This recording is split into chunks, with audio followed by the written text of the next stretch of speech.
Ever hear one of these drumming cliches? Play the music, it's not about chops. You should be able to make the simplest things sound good. Just move your body when you play, that's the key. Just add dynamics, nobody thinks about that. If you've been drumming for more than 5 minutes, somebody's probably said one of these to you. In an online comment, a drum lesson, or a masterclass. Or maybe you've just seen them in an interview. They're easy to quip, they sound good, they look good on a t-shirt, and like most advice, they have a core of truth. Which is to say they're true for some people in some contexts. But I'm going to make the case that, delivered without context, to the wrong player and or at the wrong time, they can be worse than saying nothing at all. They can actually be bad. What do I mean? To illustrate, let's get outside of drumming for a minute and take the statement, you should always season your food. That seems like a pretty true thing. Seasoning makes it more interesting, nobody likes boring food, etc. Now imagine you say that at a culinary school to a guy with a salt shaker in his hand who's just dumped a bunch of salt in the sauce and hasn't tasted it. For that guy at that time, you should always season your food might be actively bad advice. And it's the same, believe it or not, for something like just add dynamics. Pretty uncontroversial statement. Dynamics are a big, underrated tool to make things more interesting and musical. In the hands of professionals who understand what they're going for, dynamics are hardly ever a bad idea. Now, say you've got a student who's inhibited and afraid to hit the drums and is carrying a lot of tension in their body. And you just want them to relax and feel the feeling of hitting the drums with flow so they can build their technique and coordination, then incorporate dynamics later on. And you say, just add dynamics. For this student at this time, that advice might be worse than no advice. And if you think, nobody would assume any of these is universal, people understand you need the right tool for the job. No, they don't. Most definitely don't. I'll have commenters or students ask me all the time, but I heard this drum advice on the internet. Doesn't that mean I should always do this thing? And this isn't just drum students. Beginners or intermediates in a lot of realms struggle to add context to big sweeping statements. In jiu-jitsu, for instance, sometimes you have to be relaxed and patient, and other times you have to choose a moment and use all your might and push the pace. If somebody I trusted had said to me, just be patient and wait for it to come to you, when I was a white or blue belt, I probably would have taken it too far. So that's what I mean. I'm Nate, and people call me the 80/20 drummer, for better or worse. And here on the channel, we get a little deeper, a little nerdier, all in the service of making you better at drums faster. Working harder, do it faster. Our work is never over. No! Must resist. Anyway, today on 80/20, 5 ideas that, when universalized and told to the wrong people at the wrong time, can actively harm your drumming. Stay tuned.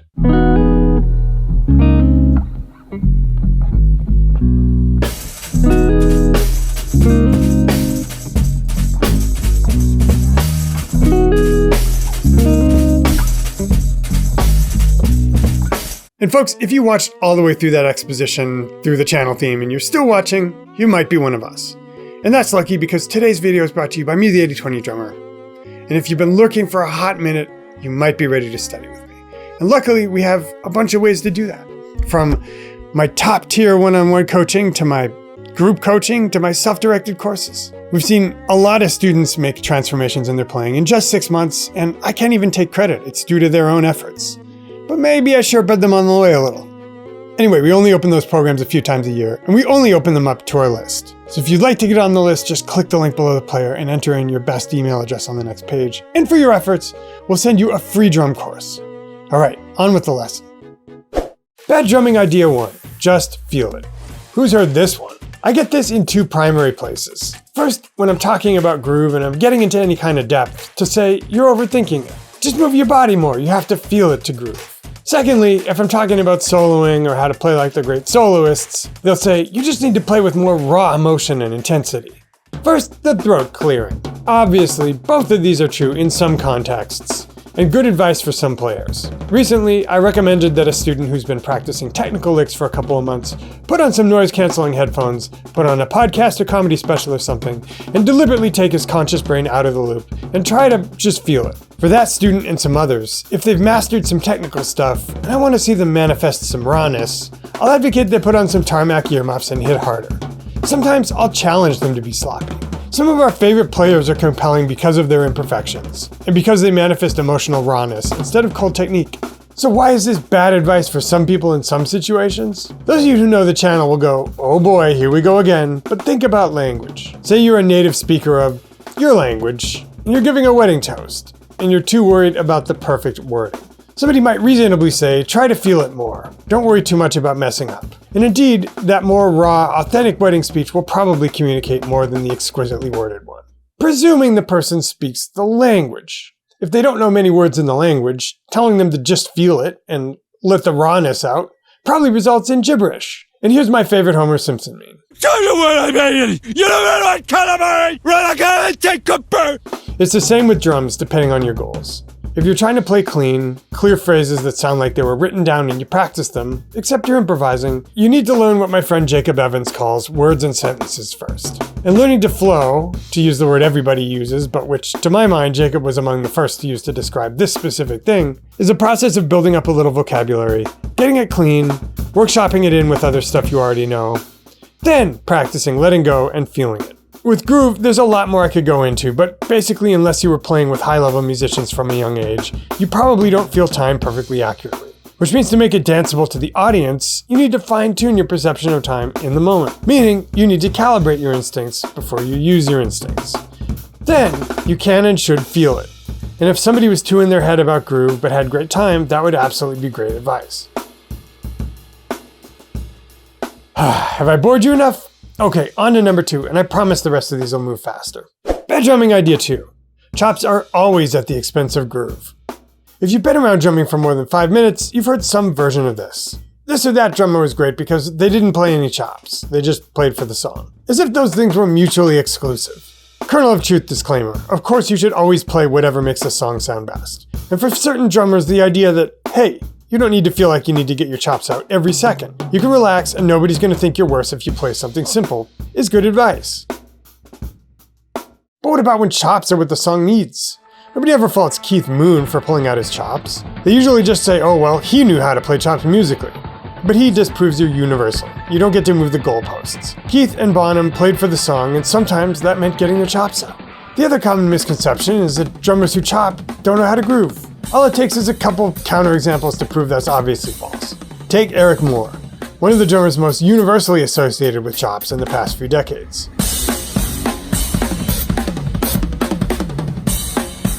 And here's a clip of him grooving. When you have the timing and acuity to chop like the top flight drummers, that usually translates into a pretty good ability to groove. What people often mean when they say chops ruin the groove is that bad chops ruin the groove. So who's the drummer for whom this would be actively bad advice? Well, take somebody who's already worked on their groove and timing, but likes Billy Cobham and Dennis Chambers, and is considering putting in the years of hard work necessary to approach what they do. Is the best advice for that person to forget chops and just focus on the groove? No, they should live their truth. Our third bad idea is of a feather with the last one. Bad drumming idea 3. Competition is always bad. This one touches on the dichotomy I explored in this video. Yes, art is subjective. Yes, there are a million different ways to be a good drummer. And yes, comparison is often the thief of joy. But for certain drummers learning to do certain things, chopping it up with another drummer in the same room, or even seeing somebody better, getting mad and channeling that into their own drumming, can push people to get better faster. It was definitely true of the bebop musicians, who used to have good-natured and some not-so-good-natured cutting contests when they trade choruses and bars on stage. And I'd wager that slightly show-offy culture in jazz is one thing that made bebop so magnetic and transformative. It's damn sure true in rap, where being able to invent bars off the top of your head made a bunch of people's rap stronger. Word to my homie M, I'm just too clever. And it's definitely true in martial arts, where true competition where styles can be tested produced arguably the biggest growth spurt in what actually works in fighting in centuries. We're a little leery about it because it contradicts another little examined cliche, that ego and competitiveness are always bad. They're bad in a lot of situations, and definitely bad when they turn a growth mindset, i.e. the idea that if you just put in the time you can get better, into a fixed mindset, where all of your energy goes into convincing yourself that you're already the best because you don't see you have any capacity to get better. That's a real danger. But just like immunity, you need a little adversity to get as strong as you can be. That doesn't have to be in the form of drum sheds, but you're also not going to grow as fast as you could just sitting in your practice room convincing yourself that you're good and never doing anything challenging. And yes, I'm aware that's a critique people level at me, and I'll let the record speak for itself. Moving on, bad drumming idea 3. If you can't play it slow, you shouldn't play it fast. By now, you're familiar with the arguments. And this one rings familiar too, right? If you're having trouble getting something, you should slow it down. Slow is smooth, and smooth is fast. And this is my advice in a lot of situations too, except when it's not. Because sometimes, doing something fast and sloppy, then slowing it down is actually the fastest way to learn. I discovered this from coaching one-on-one students. Very often, when we're learning to play something that requires a little coordination, playing it a little faster helps us keep it together. Whether it's because above a certain tempo, certain things bounce and flow better, or because when you go faster, there's less space between things, so you feel like you can see more of the territory. Doing it fast and sloppily first is an underrated tool. Just make sure that you then slow it down and perfect things, which is harder, before speeding it up again. Ready for a final one? This one's a doozy. Bad drumming idea 5. You should be able to play the simplest thing without being boring. Seems pretty innocuous, right? Great drummers of all stripes can make even the simplest idea exciting, with context, surprise, and just feel. So that should be pretty easy to generalize to all drummers all the time, right? Wrong. And few things trigger me more than the absolutist form of this advice. It's very often jazz, and very often in response to lessons on vocabulary, i.e. what should you play? You should be able to make quarter notes on the ride swing. If you can't do that without being boring, you shouldn't be working on anything else, is kind of how it goes. I know the type of interview where people get this, and just parroting it without thinking very much is triggering. But consider this. We'd recognize it was bullshit in practically any other discipline. You're going to take a beginner, the person by definition with the least experience knowing exactly where to place a quarter note, and take away all his other tools to create musical interest, then criticize him because he's boring? Have barely any facility in a new language? Well, you should be able to express yourself in just a few carefully chosen words. If you can't, that means there's something wrong with you. Except you're not really choosing words, are you? Instead, you're probably mindlessly repeating the same few things with no emotional connection to their meaning. It's the same for drummers. When your time, your touch, and your taste is least evolved, maybe we should at least give you a few common idioms so you have a fighting chance of making interesting phrases playing with others. Not to mention that the spangalang on the ride cymbal and the coordination to comp along with that takes decades to develop, so you better start early. But I understand the Steelman version of this. For the drummer who learned a bunch of Velvet or DeJohnette stuff and feels they need to play it on every section of every song, the advice, hey, sometimes less is more. You can create interest just by playing quarter notes, would be appropriate. Not to mention that prioritizing playing a good cymbal beat is like a first principle. And people are worried that if we give them any distractions, students won't do the hard discipline work of getting good at the simple things. But this is like my last argument. Sometimes fast and sloppy is a valid first step. And we have to be honest that human attention is finite, and if the drums feel like a punishing grind every time we practice, we may end up quitting before we ever have the chance to get good. No, the adult conversation about drum teaching is one that recognizes that you have to work within the scope of attention and focus, and balance things that feel like grinds, which are necessary, with things that are more fun and more rewarding, and which give you a small win. Is that one to grow on? Well guys, I hope we did a thing. And folks, if you watched all the way through this video, let alone if you've been lurking, watching a few videos, you might be ready to study with me. And it just so happens we have 3 and counting coaching programs to do that. There's the top flight one-on-one, there's the group coaching, and then there's the in the middle one. We only open those up a few times a year for a limited number of students. We only open them up to people on my list. And if you'd like to get on my list, all you need to do is click the link below this player and enter in your email address on the next page. And for your efforts, we'll also send you a completely free drum course and the podcast and lesson of the week early every week. Dudes that spin, we'll always enjoy these. See you again real soon in another lesson of the week.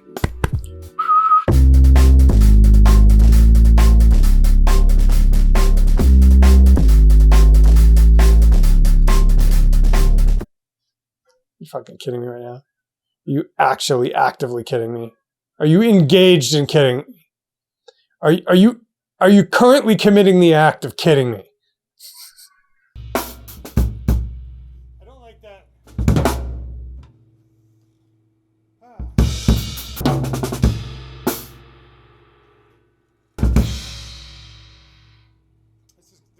This is turning into one of those Fridays. Again!